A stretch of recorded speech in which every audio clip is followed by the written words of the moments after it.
Hello friends, beauty's bake and cook চ্যানেলে আপনাদের সবাইকে স্বাগত জানাই। আজকে একটা বাটারফ্লাই থিম কেক আপনাদের সঙ্গে শেয়ার করব। কেকটা ছিল আমার চকলেট ফ্লেভারের 1 পাউন্ডের কেক। আমি কেক স্পঞ্জটা প্রথমে রেডি করে নিচ্ছি। উপরের যে পার্টটা আছে সেটা কেটে বাদ দিয়ে দিলাম, দিয়ে এটা সমানভাবে 3টে লেয়ারে কেটে নিচ্ছি।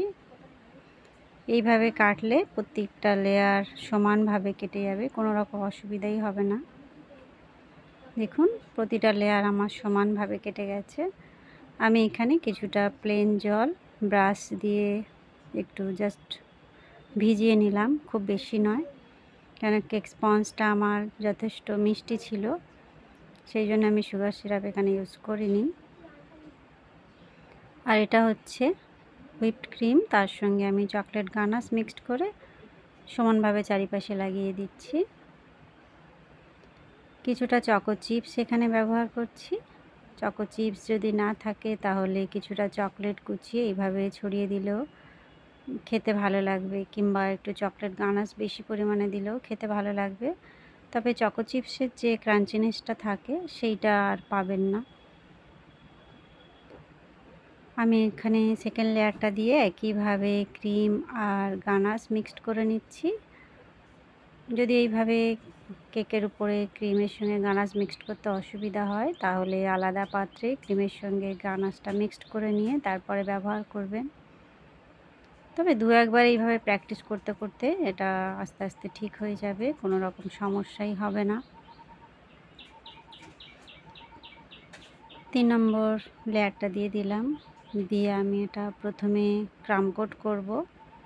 ক্রাম কোট করাটা খুবই প্রয়োজন হয়, কেননা অনেক সময় কি হয় কেক স্পঞ্জ ড্রাই হয়ে যায়, সেক্ষেত্রে কেকের ক্রামগুলো এত পরিমাণে ওঠে যে যদি এটা ডাইরেক্ট ফিনিশিং দিতে চান, ফাইনাল আইসিং করতে চান, সেক্ষেত্রে এই ক্রামগুলো সবটাই উপর দিকে উঠে এসে কেকের পুরো লুকটাই বিগড়ে দেবে। সেই কারণে একটু ক্রাম কোট করে 10 মিনিট কি আধ ঘন্টা ফ্রিজে রাখলে এটা খুব ভালো দেখতে হয়।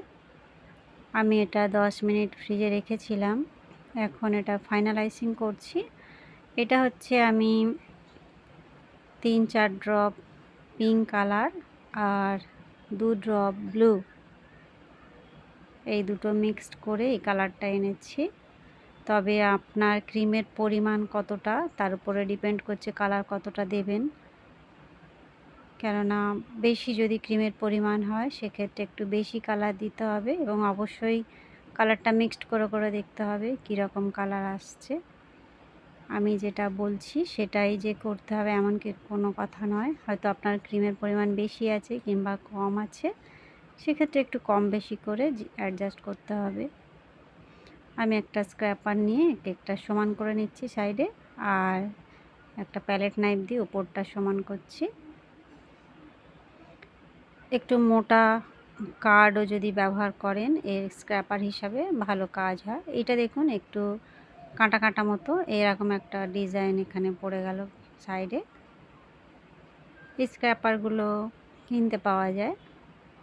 আর উপরটা আমি প্যালেট নাইফ দিয়ে ওয়েব ডিজাইন করে দিলাম। আমি মাঝখানটায় একটু লিখে নিচ্ছি, এখানে মা লিখছি, আর এটা হচ্ছে ক্রিম। জাস্ট পাইপিং ব্যাগে ভরে ছোট করে আমি কেটে নিয়েছি। ক্রিমটা একটু স্মুথ থাকলে লেখাটা ভালো হবে।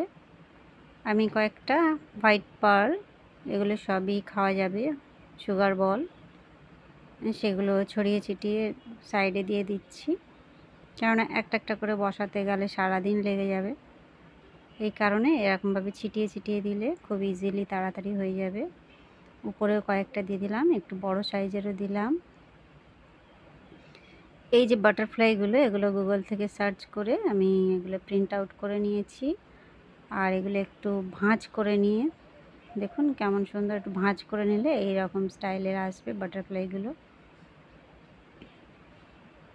যেখানে যেখানে ভালো লাগবে মনে হচ্ছে সেইখানটায় দিচ্ছি।